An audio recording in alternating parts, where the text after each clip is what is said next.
Deputy CM Ajit Pawar के असामयिक निधन ने महाराष्ट्र की राजनीति में सब कुछ बदल कर रख दिया है।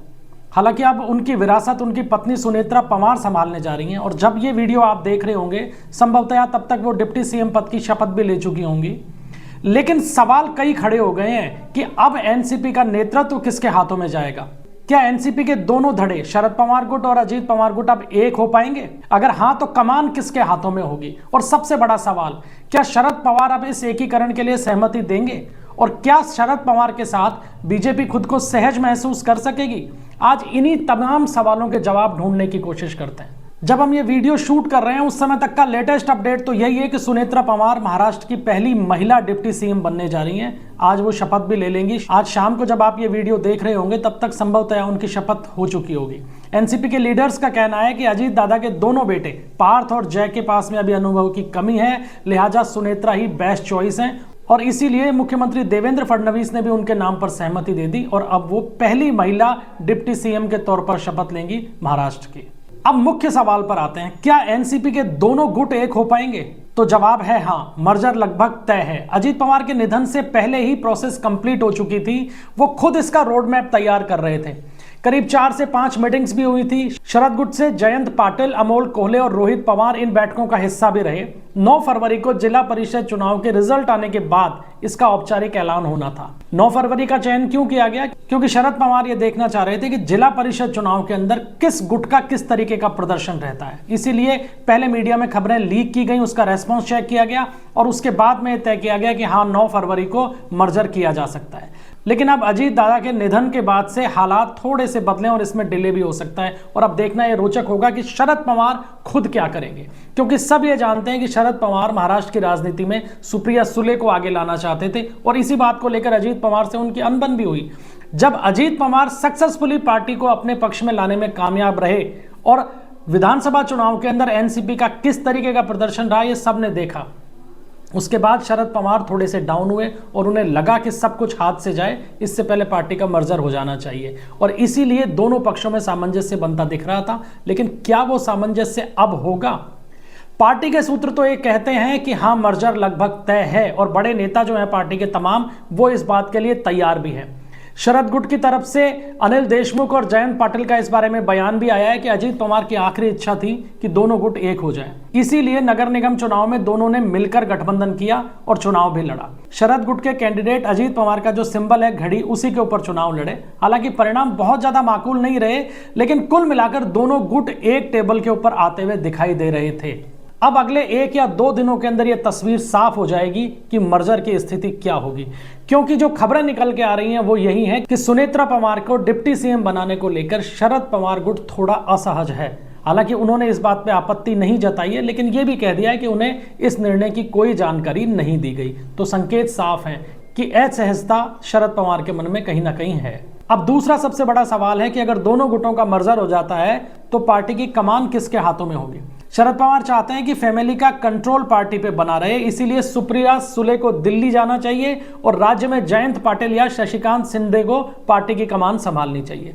वहीं अजीत पवार गुट की तरफ से प्रफुल्ल पटेल सबसे प्रमुख दावेदार हैं, क्योंकि वो बीजेपी के करीबी भी हैं और ये सब जानते हैं कि अजीत पवार को बीजेपी के साथ में जो लाया गया उसके अंदर प्रफुल्ल पटेल की अहम भूमिका थी, इसलिए वो स्वाभाविक रूप से मानते हैं कि नंबर 2 की भूमिका में वो हैं। लेकिन सवाल ये उठता है कि बीजेपी यहां क्या सोच रही है, क्योंकि बीजेपी ये जानती है कि अगर पार्टी की कमान पूरी तरीके से शरद पवार के हाथों में गई तो उसी तरीके का खेल हो सकता है जो पहले हो चुका है और 2029 के चुनाव में इसका नुकसान भी हो सकता है। इसीलिए बीच का रास्ता ढूंढा गया है और सुनेत्रा पवार डिप्टी सीएम बनने जा रही हैं और 3 साल के लिए किसी ऐसे व्यक्ति को प्रेसिडेंट पार्टी का बनाया जा सकता है जो सामंजस्य से पार्टी को चलाए और म्यूचुअल अंडरस्टैंडिंग से काम करे, क्योंकि बीजेपी का गेम प्लान पूरी तरीके से इसी बात पर टिका हुआ है कि पार्टी का पूरा नियंत्रण शरद पवार के हाथों में ना जाए। अब अगर दोनों गुट अजीत पवार गुट और शरद पवार गुट एक हो जाते हैं तो क्या बीजेपी का सहयोग करेंगे?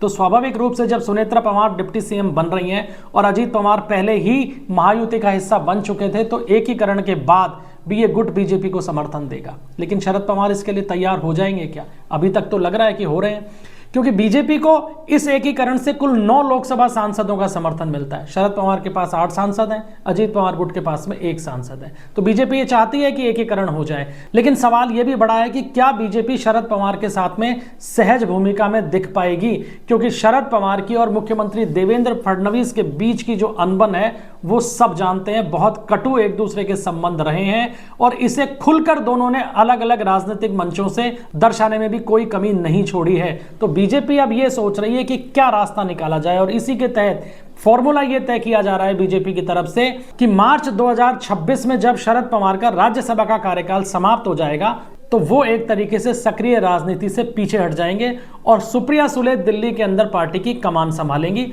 और महाराष्ट्र में अजीत पवार गुट का बोलबाला रहेगा। लेकिन अजीत पवार के जाने के बाद से अब इस पूरी की पूरी बातचीत में किंतु इसलिए खड़ा हो गया है कि क्या अब नए हालातों में शरद पवार इस प्रपोजल के लिए तैयार हो सकेंगे। बीजेपी एनसीपी को साथ रखना चाहती है, इसमें कोई दो राय नहीं है, क्योंकि इससे पावर बैलेंस करने में भी उसे मदद मिलेगी।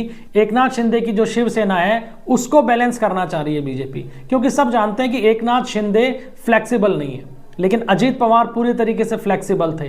कुल मिलाकर बीजेपी ये चाहती है कि मर्जर की चाबी उसके हाथों में रहे, लेकिन शरद पवार से वो पूरी तरीके से सतर्क भी है। और यही कारण है कि मुख्यमंत्री देवेंद्र फडणवीस और बीजेपी के किसी भी लीडर की तरफ से इस मामले पर कोई बयान नहीं आया है। बीजेपी पूरी तरीके से सतर्कता बरतते हुए इस मामले को देख रही है, क्योंकि सब ये जानते हैं कि शरद पवार राजनीति के ऐसे खिलाड़ी हैं कि वो कब क्या करें इसका अंदाजा किसी को नहीं होता और बीजेपी खुद इस बात को कई बार झेल भी चुकी है। लिहाजा सारी की सारी चीजें अब सुनेत्रा पवार के डिप्टी सीएम का पद ग्रहण करने के बाद में शुरू होंगी और इसके केंद्र बिंदु में सुनेत्रा और अजीत पवार गुट के बड़े नेता रहने वाले हैं। तो अजीत पवार का जाना महाराष्ट्र के लिए एक बड़ा राजनीतिक घाटा है, इसमें कोई दो राय नहीं है। लेकिन उनके जाने के बाद क्या एनसीपी का पवार पावर एक बार फिर एकजुट होकर उभरेगा? क्या सुनेत्रा पवार उस एकता की धुरी बन पाएंगी जिसे अजीत दादा देखना चाहते थे? महाराष्ट्र की राजनीति एक बेहद नाजुक मोड़ पर है और इसमें एक बार फिर अहम किरदार बन गए हैं शरद पवार। आपको क्या लगता है, क्या शरद पवार और बीजेपी साथ मिलकर चल पाएंगे? आपकी राय कमेंट बॉक्स में जरूर दीजिएगा। वीडियो अगर पसंद आए तो इसे लाइक कीजिएगा, शेयर कीजिएगा और चैनल को सब्सक्राइब जरूर कीजिएगा। मिलते हैं अगले वीडियो में, तब तक के लिए इजाजत दीजिए। धन्यवाद। जय हिंद, जय महाराष्ट्र।